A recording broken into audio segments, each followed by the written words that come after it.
Assalamualaikum warahmatullahi wabarakatuh, teman-teman dalam bordir. Pertama-tama saya ucapkan terima kasih kepada teman-teman yang sudah subscriber kepada channel YouTube saya. Kali ini saya akan menjelaskan beberapa hal untuk pengaturan di bordir ya teman-teman. Barangkali teman-teman ada yang mau buka usaha bordir ya, teman-teman yang harus teman-teman siapkan adalah tentunya yang pertama adalah modal, kedua ya tempat, terus mental juga ya. Ketiga modal ini harus teman-teman kuasai, yang ya minimal ya kita harus untuk untuk pengoperasionalan mesin bordir ya teman-teman harus menguasai dulu yang namanya desain bordir. Nah, desain bordir ini yang kebanyakan orang belum paham ya tentang desain bordir itu apa. Sebenarnya desain bordir itu sama saya kayak desain grafis yang lain, cuma perbedaannya kalau ini untuk mesin bordir ya, dan formatnya juga beda. Untuk pembuatannya mungkin tidak jauh beda dengan Corel Draw atau yang kalau misalkan Anda sudah terbiasa dengan desain grafis yang menggunakan Corel Draw, maka itu tidak terlalu lama untuk mempelajari program bordir ya. Itu ada diantaranya ya Wilcom, dan untuk program lainnya banyak lagi yang dari Tajima DJML, Wing, itu banyak ya. Cuma yang umumnya yang kita pakai di sini adalah Wilcom ya. Nah, Wilcom ini teman-teman bisa belajar online dari YouTube. Banyak sekarang yang memposting atau bikin tutorial desain bordir ya. Nah, untuk pengoperasian mesin sendiri, untuk pengoperasian mesin ini tidak butuh lama ya, tidak sebutuh lama pengoperasian desain. Kalau bordir saya rasa kalau orangnya cepat tanggap apa yang dikasih arahan sama guru pelajarnya atau yang mengajarkannya, maka 1 hari 3 hari udah bisa operasin mesinnya. Itu cara rekam, cara merubah gambar, setting gambar di komputer bordir, bukan di komputer desain ya, di komputer bordir ya. Nah, ini yang harus teman-teman pahami gitu. Nah, yang pertama tadi adalah budget. Yang kita tahu untuk harga mesin bordir itu tidak murah ya. Nah, teman-teman kalau memang budget untuk mesin bordir satu kepala aja baru itu bisa 115 juta ya. Kalaupun ada second itu di sekitaran 60-50 tergantung kondisi barang. Nah, ini yang harus teman-teman persiapkan, ini modal. Kedua, tempat, dan mungkin tidak lupa juga untuk pemasarannya. Nanti kita ini setelah punya mesin bordir ini kita mau produksi apa gitu. Dan jangan salah teman-teman, kalau misalkan teman-teman mau beli mesin bordir itu usahakan teman harus udah rancangan ini kita mau produksi apa, entah logo, entah gamis, entah itu topi atau apa ya, sesuaikan mesin Anda. Kalau misalkan gamis ya berarti kita butuhnya yang area yang lebih besar gitu kan. Tapi kalau untuk logo-logo kalau misalkan teman-teman mau kayak ini saya kasih masukan ya. Kalau misalkan teman-teman mau buka kayak di pasar-pasar mall gitu, nah saya sarankan itu mesin bordir paling 2 kepala, 1 kepala yang tun bolar. Tun bolar itu apa? Bisa turun meja ya. Nah, kenapa harus bisa turun meja?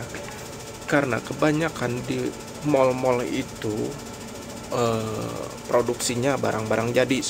Contohnya kaos udah jadi, kemeja udah jadi gitu kan. Jadi kalau misalkan nggak turun bolar, itu produksi di mesin bordir yang tidak turun bolar, tidak turun meja, itu sangat sulit.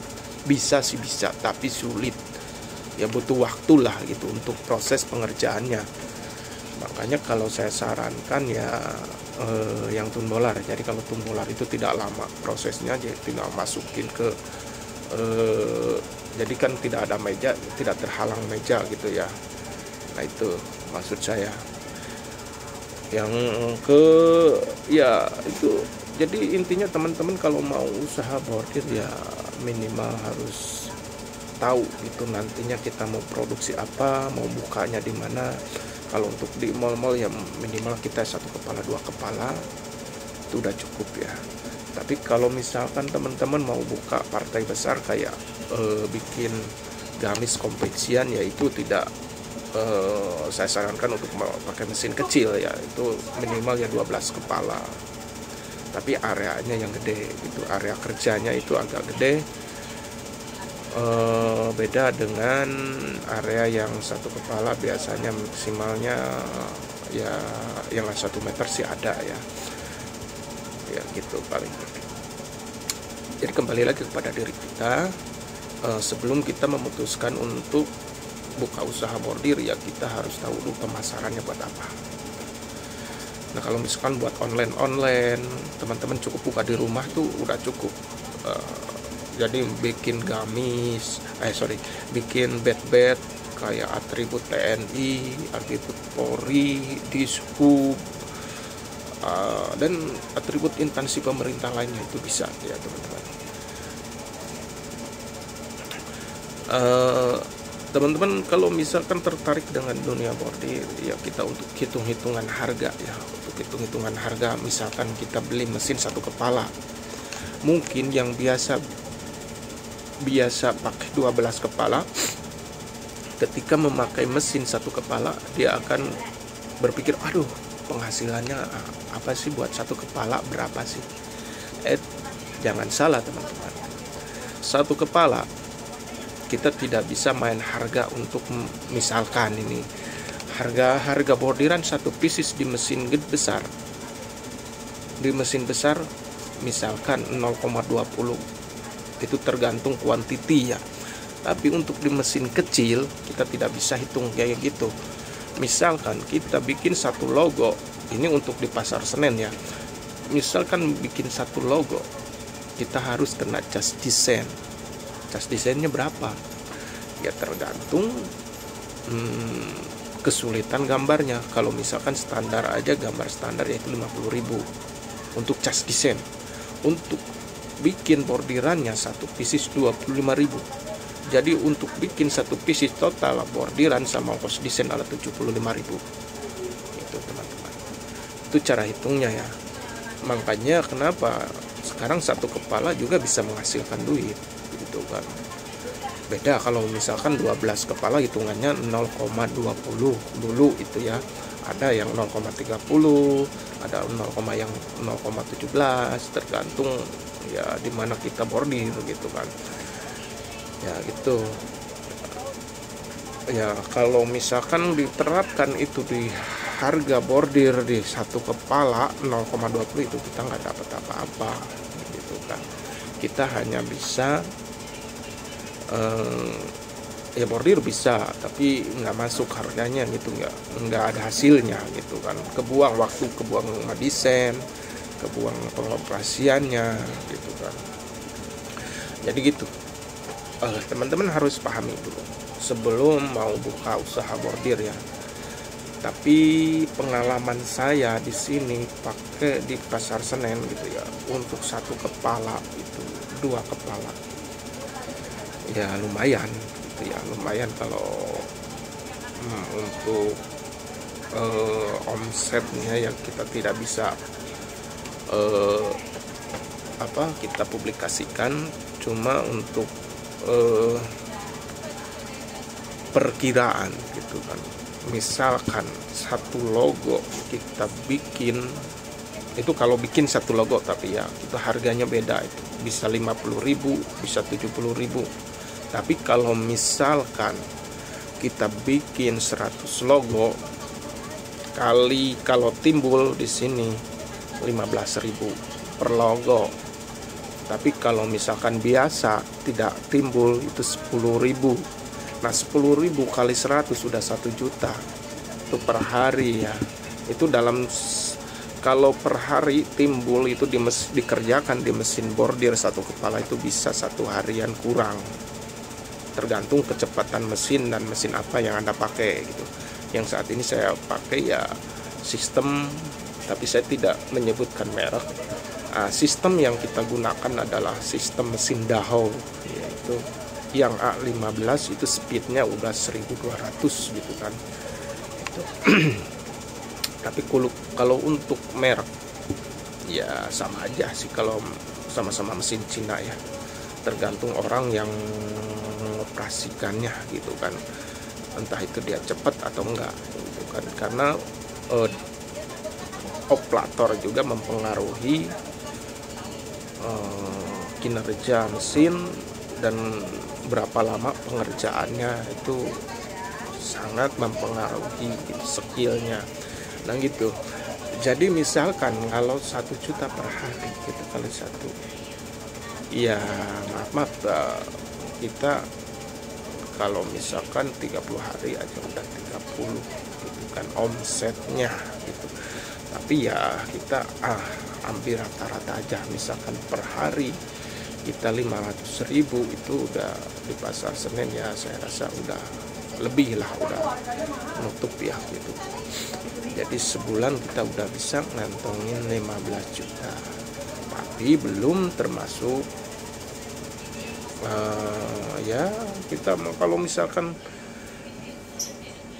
kayak benang, kalau benang itu nggak seboros yang 12 kepala, kita cukup beli 1 pieces, atau inilah intinya tidak seboros 12 kepala. Kalau misalkan kita 12 kepala itu harus beli kalau misalkan bikin misalkan 50 biji, kita belanja benang harus 12 pieces misalkan. Nah itu udah kepotong penghasilannya gitu. Meskipun kita tidak beli, udah ada stok, tapi kita tetap hitung gitu kan. Jadi ya kayak gitu, misalkan ya kita mau 1 kepala sebenarnya ya menguntungkan juga sih. Jangan kita berpikir cuma 1 kepala. Dulu saya sebelum pegang mesin 1 kepala, saya pernah kerja di PT, yaitu mesinnya yang pegang 20 kepala, 10 kepala, 12 kepala, 6 kepala itu ada. Ya. Nah, begitu saya terjun ke usaha sendiri dan membeli mesin 1 kepala, rasanya saya awal-awal nggak semangat. Aduh apa ya 1 kepala, hasilnya beda ya sama 12 kepala. Misalkan 12 kalau 1 kali jalan turunnya 12, kalau ini 1-1. Nah di situ saya hitung-hitungan, saya mulai drop. Tapi lama-kelamaan saya triknya saya ketemu juga. Kayak gini, dan saya banyak sharing sama teman-teman di sini kayak gimana sih kalau harga di mesin 1 kepala bordiran. Kayak gini ya, kita masukkan selalu, kita terima gitu kan. Ya akhirnya ya kita bisa sampai sekarang itu alhamdulillah, itu buat saya alhamdulillah ya. Alhamdulillah ada hasilnya gitu. Enggak se yang dipikirkan teman-teman 1 kepala cuma hasilnya berapa sih, enggak begitu juga teman-teman ya, tergantung dari kitanya gitu kan. Satu kelebihannya untuk 1 kepala, bila mana kita tidak punya tempat untuk usaha ataupun apa, nah teman-teman tinggal bawa aja ke rumah, buka usaha online itu udah jalan. Tapi yang 12 kepala teman-teman, kalau misalkan kita tidak punya tempat, mau dibawa kemana itu mesin? Saya tanya sama teman. Selamat siang. Kami Akhirnya gitu saya. Kalau misalkan ini mesin bordir kita udah misalkan kita sewa tempat ya, Lain ceritanya kalau kita punya tempat ya. Kalau misalkan kita sewa tempat, nah kalau misalkan sewa tempatnya kita udah habis, kita udah nggak bisa perpanjang lagi, nah itu kita maka akan berpikiran, bingung ya ini mesin mau ditaruh di mana ya, bingung ya, kayak gitu kan. Beda halnya sama yang satu kepala, misalkan kita udah nggak bisa perpanjang tempat atau apa segala macam ya, kita tinggal bawa ke rumah, taruh di kamar atau di depan rumah pun jadi, kita buka online gitu kan. Kayak gitu. Satu kepala, dua kepala bisa gitu kan. Makanya lebih untuk masalah harga bordir, kenapa harga mesin bordir satu kepala itu lebih mahal dari harga second mesin bordir 12 kepala. Kalau 12 kepala merek Cina, harga bordir second itu ada yang 50 juta, ada yang 60 juta. Nah kalau misalkan mesin bordir satu kepala harganya hampir sama, bahkan lebih mahal dari 12 kepala. Karena satu mesin kepala bordir satu kepala itu elektroniknya mahal-mahal gitu. Contoh A15 ini komplit sekarang bisa 25 juta sampai 30 juta. Itu alat elektroniknya gitu kan, komplit ya. Nah untuk misalkan 12 kepala kita dalam 10 juta itu udah bisa komplit dan udah kita bisa ngerakit gitu kan. Nah itu harga monitor mesin satu kepala mahal, lebih mahal daripada yang 12 kepala itu. Ini menurut persepsi saya, tapi menurut teman-teman sih saya nggak tahu ya, kalau salah saya mohon maaf ya. Ini menurut pandangan saya aja gitu kan. Oke teman-teman, jadi ya teman-teman kalau misalkan usaha bordir ya teman-teman minimal harus udah punya pemasaran ya kemana. Dan satu, sebelum punya mesin bordir usahakan belajar dulu untuk desainnya, untuk desain bordirnya, supaya teman-teman nanti ketika udah punya mesin bordir tidak lama lagi itu mesin nganggur karena kita tidak bisa desain. Nah kalau kita udah belajar untuk mesin desainnya, teman-teman udah bisa ngoperasiin ya, jadi tidak terlalu lama untuk menunggu mesin. Jadi begitu mesin datang kita udah bisa operasiin desain, udah bisa operasiin mesin gitu kan. Jadi begitu ya teman-teman. Untuk yang ingin membuka usaha bordir, satu, pelajari dulu desainnya, dan kedua siapkan tempat dan siap budget juga untuk membuka usaha. Tentunya kalau teman-teman, kalau masalah budget, kalau teman-teman udah ada rencana dan udah ingin membuka usaha bordir, tentunya teman-teman udah bersedia untuk budget membeli mesinnya gitu kan. Dan begitu saja dari saya, DNL Bordir. Terima kasih. Wassalamualaikum warahmatullahi wabarakatuh.